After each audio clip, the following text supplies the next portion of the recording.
Some car features were so strange, they feel more like urban legends than factory options. But they were real, standard even. Today, they're gone without a word, buried under decades of silence. Why did automakers include them in the first place? And how weird did it really get before someone finally said, enough? Before air conditioning became standard, people in the 1940s and 50s had to get creative about staying cool. Swamp coolers were bizarre window-mounted contraptions that hung off your car door like metal lunchboxes. These things made your car look like it had mechanical growth. The concept was simple. Fill a reservoir with water, let air pass over it, and enjoy cooler temperatures inside your car. But here's the catch. You had to manually refill the water reservoir regularly, and the cooling effect only worked in a tiny area right next to the unit. What made these coolers truly frustrating was their pickiness about climate. They only worked in dry places like Arizona or Nevada. Drive into humid Florida, and they become completely useless. It was like having an umbrella that only worked when it wasn't raining. The cooling was so limited that if you were the driver, you'd be sweating while your passenger enjoyed slightly less miserable temperatures. Road trips became battles over who got to sit in the one cool spot. Families would literally fight over seating arrangements based on proximity to the cooler. Installation required mounting the unit securely to the window frame while ensuring proper airflow and water circulation. The devices needed regular maintenance to prevent water from splashing into the car interior or creating rust problems on the mounting hardware. By the late 1950s, car manufacturers started installing proper electric air conditioning systems. These could cool the entire car evenly without requiring water refills or perfect weather conditions. Swamp coolers dried up faster than puddles in Death Valley. The swamp cooler era ended when people realized that real solutions beat creative workarounds every time. But car companies weren't done with questionable entertainment ideas. Chrysler engineers in 1956 thought drivers needed to listen to actual vinyl records while driving. The Highway Hi-Fi system used special 7-inch records that spun at 16 2/3 revolutions per minute, much slower than normal records. These weren't regular records you could buy anywhere. They were special car-only records, making them about as versatile as a fork made of ice. Companies like RCA and CBS had to press music specifically for these players, creating a tiny, expensive catalog. The real problem became obvious on any bumpy road. The needle would skip and jump with every pothole, turning smooth music into mechanical hiccups. Every road imperfection became an unwanted drum solo. Try enjoying a romantic song when the singer keeps getting interrupted by pavement. The systems required delicate mounting and constant maintenance. You couldn't just put on a record and forget about it. The whole setup demanded more attention than most drivers wanted to give their entertainment system. The needle tracking had to be perfectly adjusted to handle road vibrations. Installation meant finding space in the dashboard or console area for the player mechanism.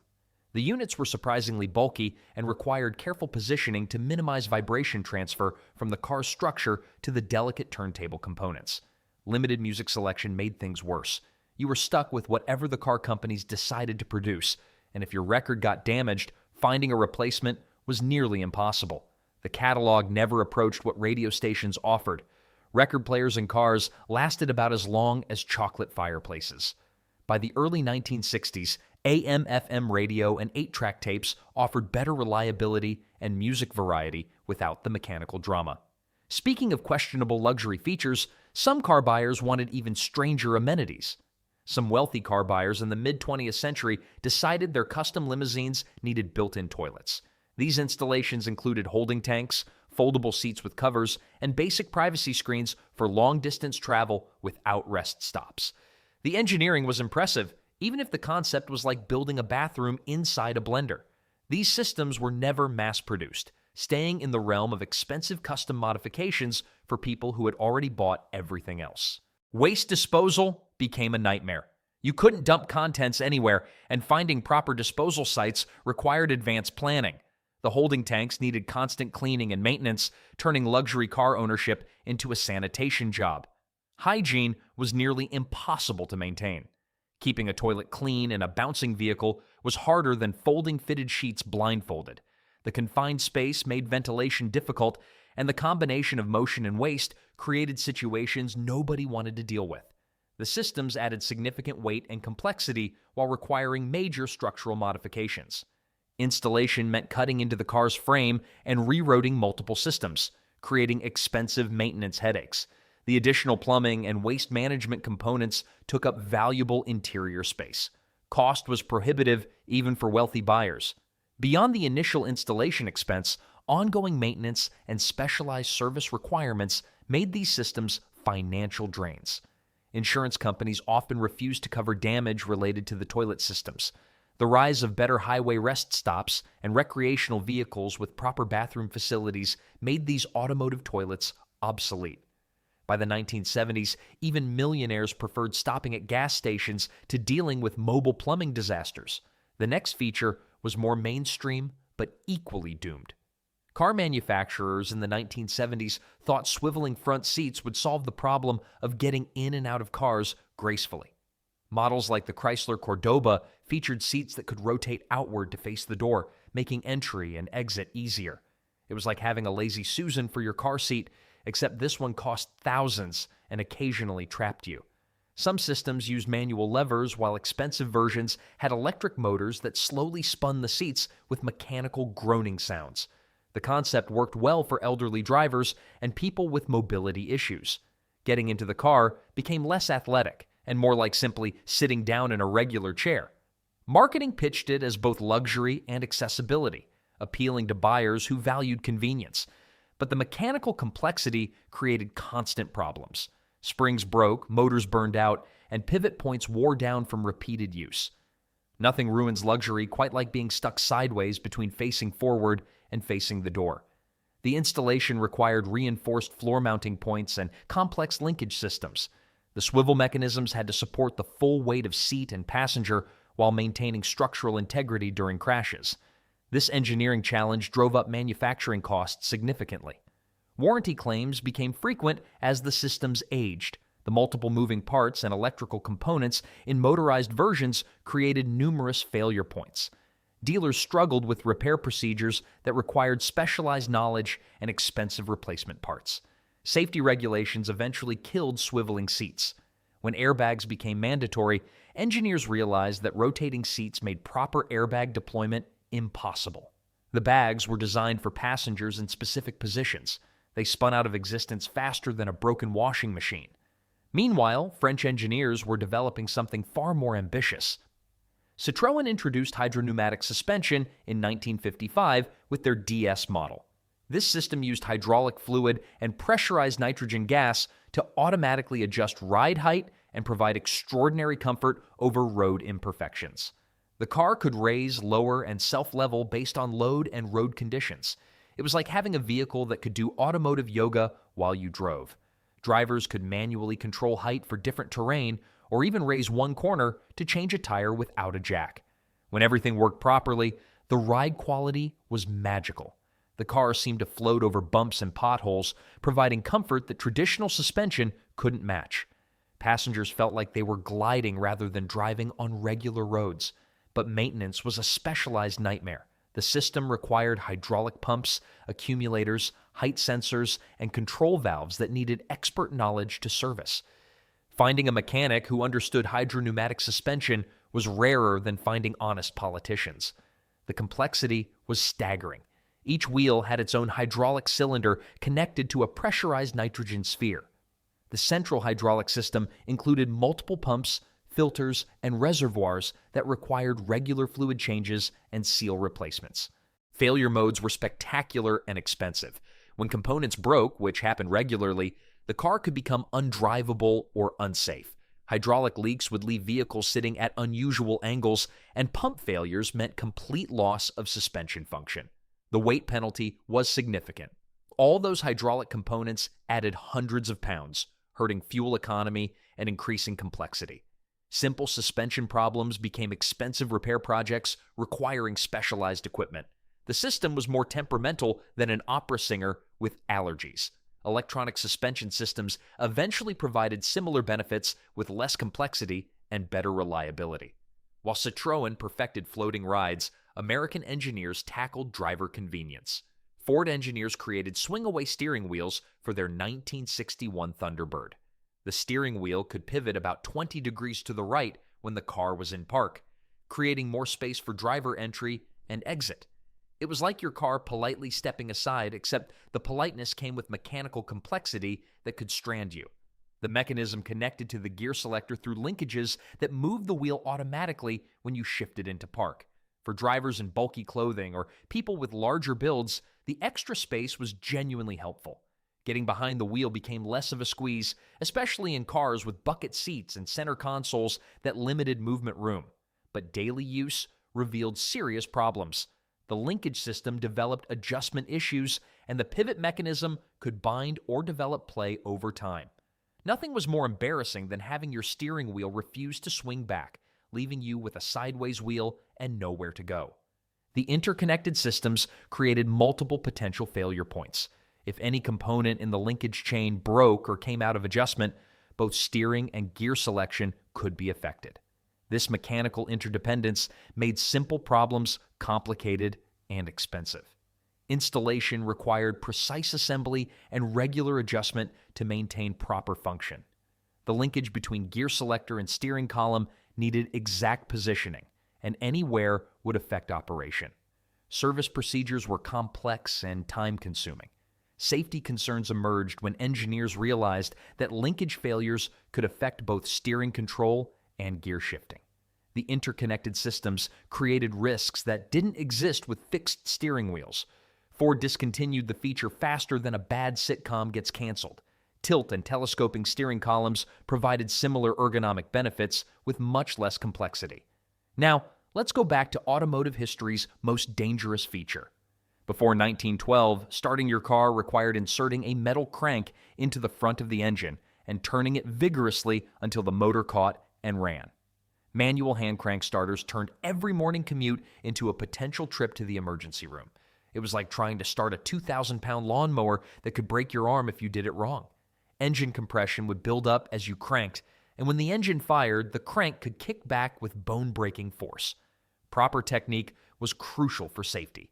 You had to grip the handle in a way that let your hand release if the crank kicked back. Many drivers learned this lesson through painful experience and colorful language that wasn't suitable for polite company. Cold weather made everything worse.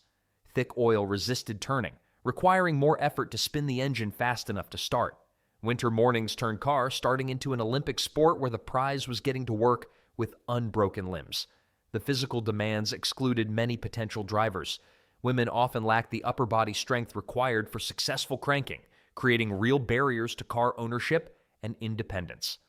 Elderly or disabled individuals faced similar challenges. Mechanical reliability was another issue. The crank mechanism could wear out or break, leaving drivers stranded. Some engines were particularly difficult to start, requiring multiple attempts and considerable persistence before cooperating. Women drivers faced particular challenges since the required strength often exceeded what they could comfortably provide. This created real barriers to car ownership and independence that went beyond mere inconvenience. Cadillac changed everything in 1912 with the first practical electric starter. Hand cranks became as obsolete as carrier pigeons in the age of telephones. By the 1920s, electric starters were standard equipment. Later manufacturers would create their own form of automotive hide-and-seek. Car designers in the 1950s and 60s became obsessed with clean exterior lines and decided visible fuel doors were ruining their aesthetic vision. Hidden fuel filler caps appeared behind taillights, license plates, and other body panels, turning gas stops into treasure hunts. The 1956 Chevrolet Bel Air hid its fuel filler behind the left taillight, which flipped down to reveal the gas cap. It was like automotive hide-and-seek, where running out of gas was the penalty for losing. Chrysler concealed fillers behind license plates that had to be flipped down for access. Gas station attendants often struggled with these systems. Nothing slowed down service like an attendant wandering around your car looking for the gas cap like it was buried treasure. Many drivers learned to explain their car's fuel-filling secrets to confused workers. The engineering required was surprisingly complex. Hinges, springs, and latching mechanisms had to operate smoothly while remaining weatherproof and secure. The hidden panels needed perfect alignment with surrounding bodywork to maintain the clean appearance. Installation costs were significant. The special mechanisms required precise manufacturing and careful assembly to function properly. Quality control became crucial since misaligned panels or weak springs would create customer complaints. The hidden mechanisms were prone to corrosion and mechanical failures.